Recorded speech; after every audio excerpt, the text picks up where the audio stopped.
All right, welcome everyone. Thank you all for coming. For those of you who are new or not here regularly, this is the 2 o'clock Dharma Talk on Friday, so you all have something to think about over the weekend. Or perhaps not think about. You didn't have Zen last night, did you? No. Well, I mean, I always have Zen. Sure. In here. I was not in here. Next Thursday. All right, I want to start with a question for you all. What do you call 2 wooden walkways jutting into the ocean? Dogs. A paradox. I was asked to give a talk today about paradox, so I thought I'd start with that. Who can define for me what a paradox is?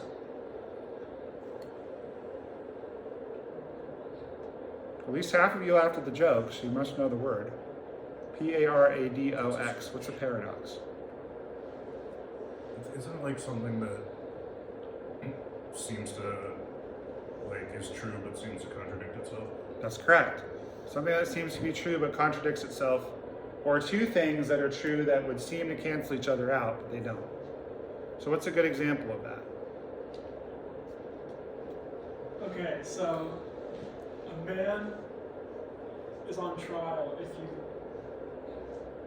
Oh, I don't want to. Okay, I'll make this run not appropriate. If he lies, he'll be shot. If he tells the truth, he'll be. He'll be guillotined. Okay. And so he says, I'll be shot. That's his one thing he says. Is he lying or is he telling the truth? No. There's no right answer there. That's more of a riddle. Yeah, No, but think about it. He's telling the truth. If he tells the truth. That doesn't make sense. Exactly. No, your joke doesn't make sense. Yes, it does. It's Well, not a that's joke, it's a riddle. It's not a riddle. There's no But answer. here's the thing. If he's saying, I'll be shot, that's the truth, but he's not answering whatever the question is. If they're like, did you murder this Well, person? if he lies, he'll be shot. If he doesn't lie. But if they're like, did you murder this person? If you lie, you'll be shot. But All then right, he's not all right, answering all the right. question. We're kind of going down a little bit of a rabbit hole. Yeah. I like that brain teaser though. A good example of a paradox is that my wife and I have 2 different lives, but we have one life together. Both things are true. And we've been together so long that we talk about our life. Though some people would say that's unhealthy or enmeshed or whatever, but it's true. I have a life, but I don't really have a life that doesn't include her at this point. Does that make sense? That's a paradox. Both things are true. Those of us that are in recovery, the ultimate paradox of recovery is, what's step 1? I'm powerless. But what's step 2? Came to believe that a power greater than myself could restore me to sanity. So I'm powerless, but yet if I accept a spiritual solution, I'm no longer powerless. That's a paradox. Does that make sense? Any other examples? You might love someone and hate them at the same time. That would be a paradox. More than one thing is true. Any other examples? What about this? Suffering exists, Yeah. but there's the word, I forget the word. Dukkha? No. That basically, reality doesn't exist. Samsara, I think so? but it's all illusory. Yeah. Yeah. So That reminds me of a story about a Zen master who was whose son passed away, which is the ultimate pain you can suffer in life, to lose a child, I think. And he was crying in the Zendo night after night after night. Finally, one of his students said, "Master, you're always telling us that this life is just an illusion. Why are you sad over your son?" And he said, "It's a particularly painful illusion." Because of course, I mean, the Buddha taught that our life is an illusion, but at the same time, it's obviously not an illusion because we're all sitting here. Another example of paradox is the relative and the absolute. On the relative level, I'm sitting over here and you're sitting over there, right? I'm the Zen teacher, you're the Zen student. We're obviously two different people. If I'm hungry and you eat, am I still going to be hungry? Not a trick question. If I'm hungry and you eat, will I still be hungry? Probably. Right. If you desperately need to use the bathroom and your buddy uses the bathroom, does that help you out? Yeah. It does? It sounded like you said buddy. Or body. It sounded like you said body. Your buddy, your friend. Oh, no. Well, obviously, if your body uses the bathroom, you're Yeah, dead. yeah. Actually, that's another paradox, is that you are your body, but you have a body. Who is it that has the body? Show me the person that has your body. Well, you can't. We would say my body is sore. You might also say I'm sore. That's a paradox because there's a consciousness, there's a you that you would identify with not being your body, and yet the only reason why you can conceptualize that is that you have a body. That's another paradox.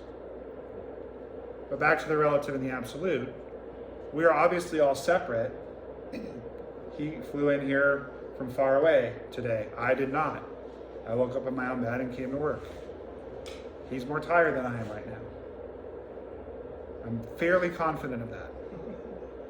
Okay? And yet, everyone in this room is part of this Dharma Talk. We together are creating the space in which the Dharma Talk happens. Originally, there were just a couple of us in here, and I was thinking, well, what are we going to do? We could just have a conversation, have MI, whatever, but then all the rest of you showed up, so now we have a Dharma Talk. If you were walking through the Zendo on your way to see Amy on just some random day, and you saw me sitting up here gesticulating and speaking the way I'm doing right now, but there was no one else in the room, what would you think? It was crazy. Yeah. There's probably some niche Zen reason we're doing it. Well, you give me a lot more confidence than you should. If there's an iPad there, you're filming. Yeah, I could be filming. I understand. For all they know, there's no one actually in here. I'm just projecting my voice all over the room. Your 2 subscribers are like, oh. Yeah, they're like, no, I have 5 subscribers. Yeah, right, Justin. Now, the baseball card channel is up to 1,247 subscribers because I put more energy into it than I do the Zen channel. But that's neither here nor there. Okay, so it's a paradox that we together make up a body or an entity. This is the Zen group right now. If I'm up here teaching but there's no student, am I teaching or am I just acting like an insane person? If you were all sitting here exactly the way you are right now, quietly looking at this empty seat, that would be odd, would it not? So there's a paradox. I'm different from you, you're all different from each other, and yet without a student, there's no teacher. Without a teacher, there's no student. Without fellow students, there's no Sangha, there's no community. Does this make sense? It's a paradox. Both things are true. You exist as an individual, but your existence depends upon countless other individuals. How many of you raised, gathered, cultivated, killed, prepared your own food today? All of your own food. Literally none of us. We're all dependent on the people who planted the seeds and who harvested the crops and who killed the cows and who transported the food. You know, unless you're vegan. I had some cow earlier today. Don't call the Zen police on me. There's a lot of Roshis that don't eat meat. I eat it every now and then. But I did not prepare that cow, someone else did. Furthermore, literally the cow is now giving the Dharma talk. I have the energy to give this talk because I ate that. That's the level of interconnectedness we have.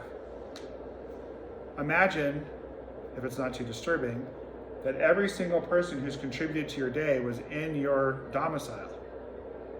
So the person who made your toothbrush hands it to you. The person who made your toothpaste hands it to you.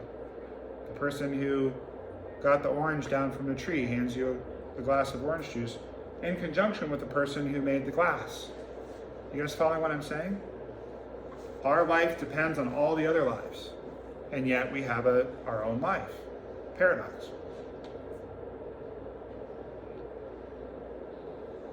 The reason that this is relevant is because the longer I practice Zen, the more I think that life is just a paradox, or if you prefer, a series of paradoxes.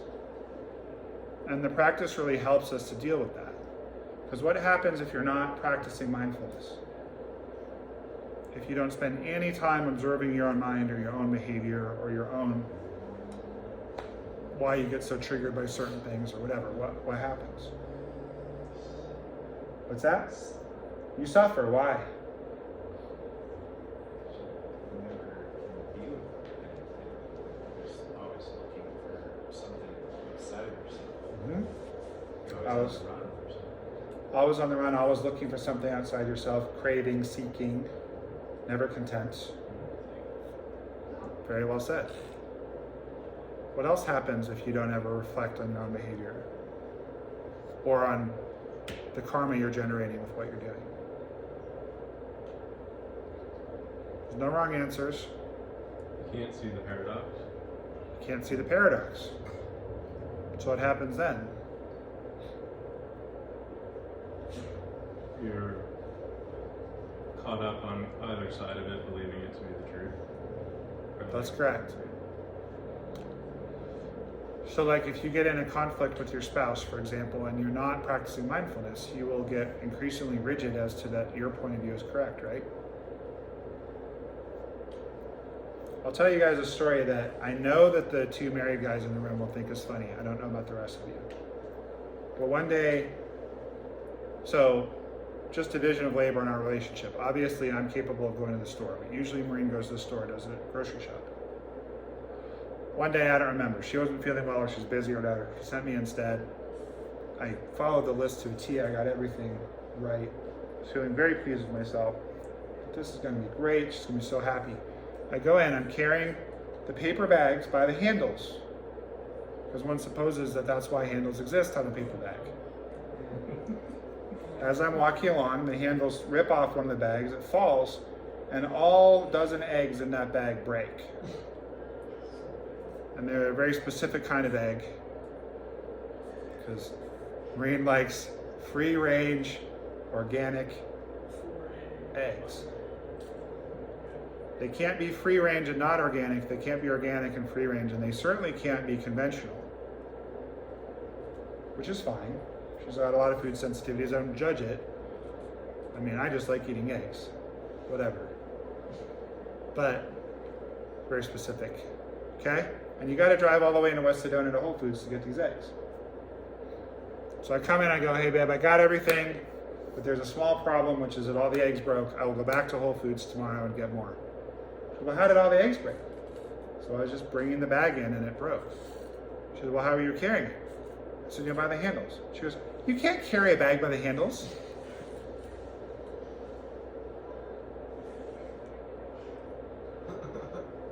It's like, what? I said, that's what they're there for. She goes, no, everybody knows that the Whole Foods bags, the handles are flimsy and they'll break if there's anything in it. I go, I didn't know.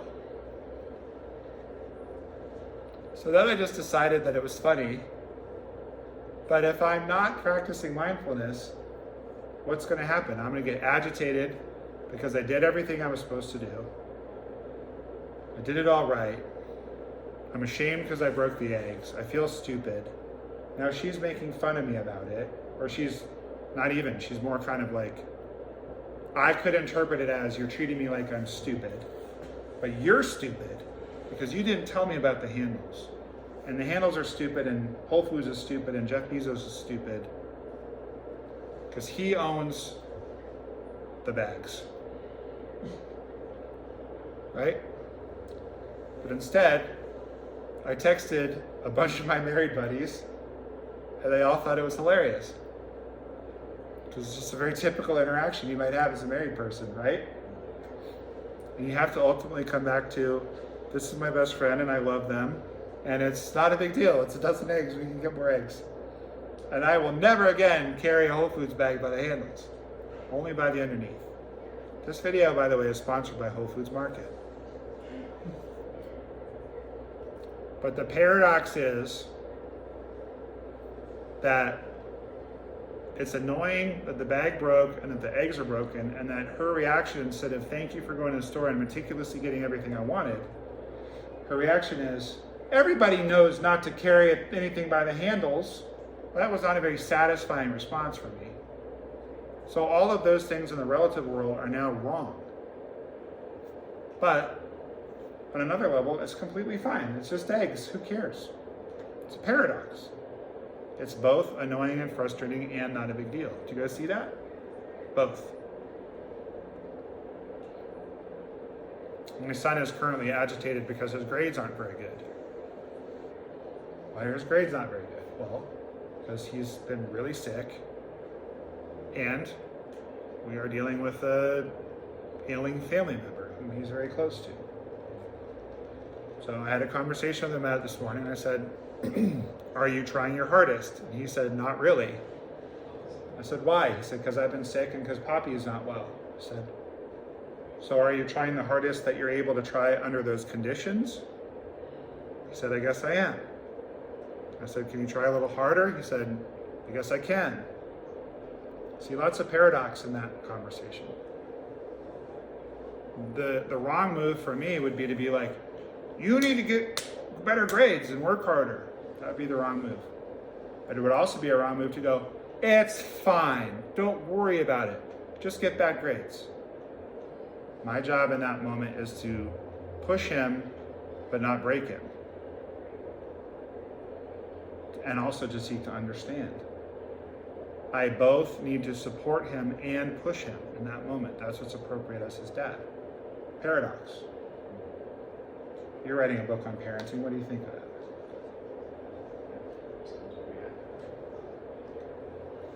I did not pay him to say that. Also, will you tell my son that? So I want to encourage you guys. Those of you that have been here for a while are well aware that I basically just keep giving the same Dharma talk over and over, but with different window dressing. What is the theme of the Dharma talks always? Be mindful. Right. Pay attention. Exactly. Be mindful. Pay attention. Pay attention to what your mind is doing. Pay attention to the stories you're telling yourself. There's only 3 things that happen constantly throughout your day. There's some stimulus, usually external, but sometimes internal. So the stimulus might be, Josh called me by the wrong name. Okay? Then there's your internal reaction to it, which might be, is he senile? Have I not made a good impression on him? Does he not care about me? Right? Or maybe he's joking. And then there's your response, which is to go, or whatever, right? Or you could have yelled at me and stormed out of here, right? You understand, I'm just being playful. Those 3 things. Maybe the stimulus is that your head hurts. See, it's not always external. My head hurts. My internal response to that is, it's probably not a big deal. I'll take an Advil and go to sleep. Or my internal response is, now I have a headache on top of everything else. Neither of those are wrong or bad. It's just data. But then you get to decide, what do I want to do with it? What do I want to do about it? When is it most important to confront someone? It's most important to confront someone when you're really angry with them, right? They've really hurt you. So you want to make sure they don't do that anymore. right? When you reach your threshold and you're just so angry, that's when you go confront them, right? No, No, why not? because then you're gonna fuck it up more. Right. You're going to make it worse. How often do we think, I can't stand these feelings anymore, I have to act on them. I have to spend more money than I have, or I have to get messed up on substances, or I need to eat too much, or not eat enough, or, not mind my ADLs and get smelly and disheveled, right? Because I'm so depressed, or whatever. I've got to go tell this person off. That's the last straw. I've had it with this person. Or in a really extreme example, people sometimes commit murder. They don't usually do that because they're happy with the other person. One of my teachers in grad school who taught me how to be a mindfulness-based therapist used to say, nobody ever gets off the cushion and goes and kills somebody. When we sit on the cushion, we drop into our deeper self or our no self. Whatever's bothering us becomes contextualized, and we realize, my roommate not washing the dishes is not really that big a deal. What if I had got your name wrong and I truly didn't know? You might get really upset with me, but if you go sit with it, you might be like, it's not really that big a deal. He's old. He's got a lot on his mind. It's probably fine.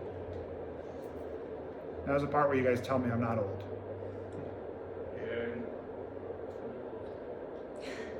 Just turned 47 the other day. I'm not that old. You're not that old. You're definitely not that old. Thank you. It's all a matter of perspective. To someone who's 89, I'm not old at all. But the point is this.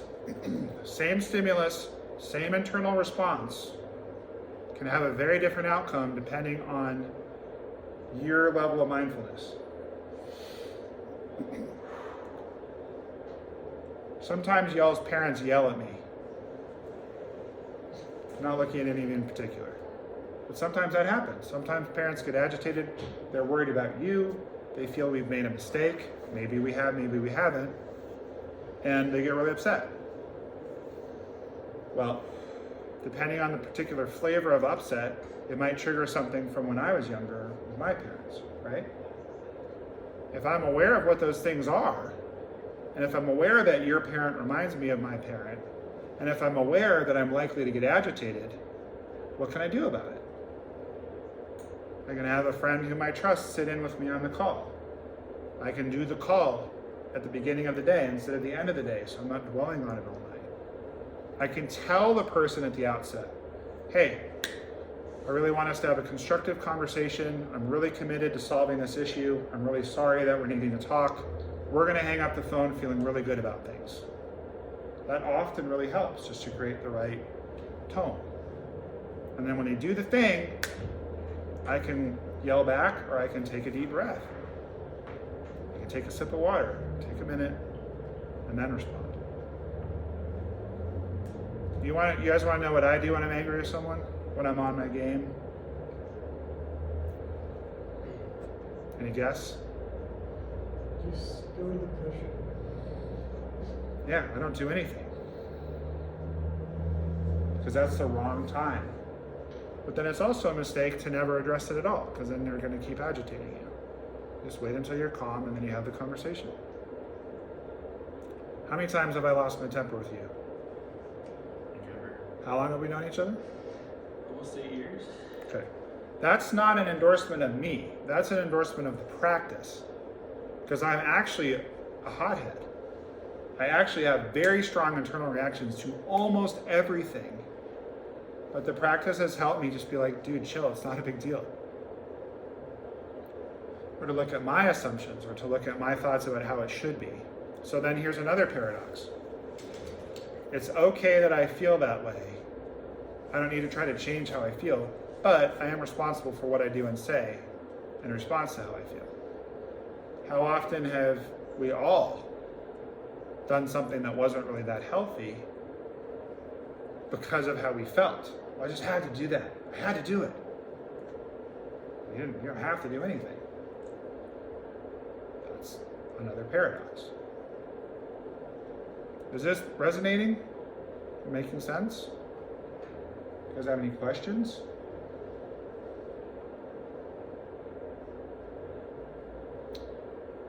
Did I satisfy your wish to learn more about paradox? Mm-hmm. Okay, good. Do y'all remember the joke so you can share with your friends?